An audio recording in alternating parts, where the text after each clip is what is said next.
Hello বন্ধুরা, কেমন আছো তোমরা? আশা করি খুব ভালো আছো। আমার ভিলেজ লাইফটাতে তোমাদের সবাইকে জানাই স্বাগত।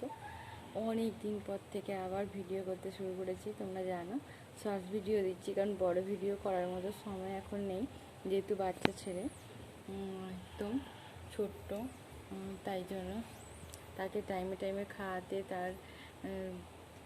তার যত্ন করতেই তো আমার সময় চলে যাচ্ছে। যাই হোক, এখন বাজে 12:45। আমার চান টান হয়ে গেছে, দেখতে পাচ্ছ। আর দুপুরবেলা থেকেই ভিডিওটা শুরু করেছি। সকাল থেকে করার মতো সময় নেই, কারণ জানো তো সকালবেলা উঠে যেহেতু গ্রামে থাকি, গ্রামে তো অনেক কাজ থাকে, তাই সকাল সকাল উঠে আগে ঘরের কাজবাজ করতে হয়। তার উপরন্ত মাঠে এখন চাষের জিনিস, চাষের মানে চাষ উঠছে,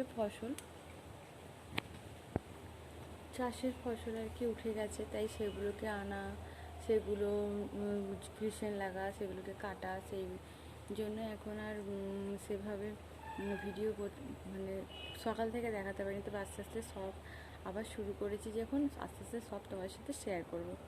চলো তোমাদেরকে দেখাচ্ছি মাঠে আমাদের কি হচ্ছে এখন। মাঠে তো যেতে পারবো না, ঘরেটাই যেতটুকু এনেছে সেটা তোমাদেরকে দেখাই। চলে এসেছি, চলো তোমাদেরকে দেখাচ্ছি। আমাদের খামারে চলে এসেছি, আর একদিন আমাদের খামারটা তোমাদেরকে একদিন ঘুরিয়ে দেখাবো। এই দেখো বন্ধুরা, এই বাদামগুলো শুকনো করছে, কারণ কালকে বৃষ্টিতে যেন সব ভিজে গেছিলো, তাই জন্য এই বাদামগুলো আবার শুকনো করতে হচ্ছে। কারণ এইগুলো আজকে কি কালকে হয়তো দিলেই হয়ে যাবে শুকনোটা। আর বাদামগুলো, এখানে আমাদের বাদাম চাষ হয়েছে আমাদের জমিতে। এই তোমরা যেগুলো আর কি কিনে কিনে খাও, বাইরে যারা আছো আর কি শহরে এলাকায়, তারা তো কিনে কিনে খাও। আর আমাদের দেখো এইগুলো এখান থেকেই যায়, মানে এই গ্রাম থেকেই যায় আর কি। গ্রামেতেই তো এগুলো সব চাষ হয়, জানোই। আর আমরা তো বাদাম কত খাবো বলো, আমরা বাদামগুলো অনেকই নষ্টও হয়ে যায়। আর এই যে একটা বাদাম ছাড়িয়ে আমি কাঁচা খেলাম, আর তোমরা তো হয়তো ভাজা খাও। আর এই যে গাছগুলো দেখছো, বাদাম গাছগুলো, এই বাদাম গাছ থেকে আর বাদামগুলো গোড়াগুলো আর কি কেটে তারপর ওইভাবে শুকনো করছে। আর এই যে বাদাম গাছগুলো রেখেছে, কারণ এগুলো আর কি জ্বালানি হয়ে যাবে, এগুলো দিয়ে রান্নাও হয়ে যাবে। আর দেখবে আর কত আছে, দেখো এখানে পুরো একদম একটা বড় গাদা করবে, যেটাতে সব বাদাম গাছ এনে আর কি রাখা হবে। আর বাদাম গাছ দিয়ে অনেক কিছুই হবে, কারণ আমাদের যেহেতু গ্রাম এলাকা উনুন থাকে না, উনুনের মধ্যে ওগুলো দিয়ে রান্না করা যায়। আর তোমাদেরকে ভাবলাম যে দেখাই এই গাছটায় দেখো পাতাগুলো একদম শুকনো হয়ে গেছে, নারিকেল গাছটায়। চারিদিকটা কি সুন্দর।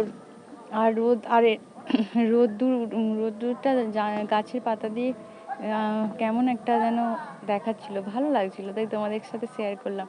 আর দু ভাই বোনে বিছানায় এসে বারান্দাটার কি অবস্থা দেখো বন্ধুরা, ওরা দু বোনে খেলা করেছে, সব এভাবে গাছে সব ডাল বেরিয়ে গেছে গাছগুলোতে।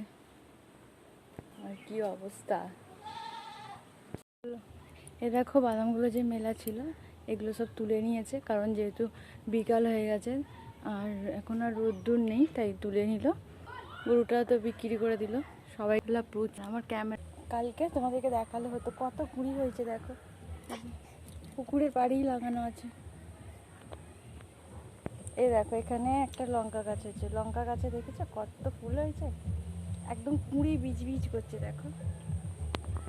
এই দেখো বন্ধুরা, বিকাল হয়ে গেছে একদম, আর একটু হলেই সন্ধে হবে। এখন 6:15 বাজে, আর আমার সব কাজ ছাড়া হয়ে গেছে। আর ছেলেটাকে নিয়ে ওর বাবা বসে আছে, একটু খেলা করছে। আর আমার মেয়ে ওইদিকে খেলছে। ওই দেখো সেই দিকে, দেখো ওই রাস্তাটাতে, ওই দেখো সবাই ওখানে খেলছে। হ্যালো বন্ধুরা, আমি চলে আসলাম বিকালবেলায়। তোমাদেরকে বললাম একটু আগে আমার মেয়েরা ওখানে খেলছে, ছেলেটা ওর বাবার কাছে ছিল, ঘুমিয়েছে, এইমাত্র ঘুম পাড়ালাম। আর পিছনে প্রচুর আওয়াজ হচ্ছে, যে এখানে খেলা করছে সবাই, তাই জন্য, যেহেতু এটা বল খেলা, আমার সবাই খেলে এখানে।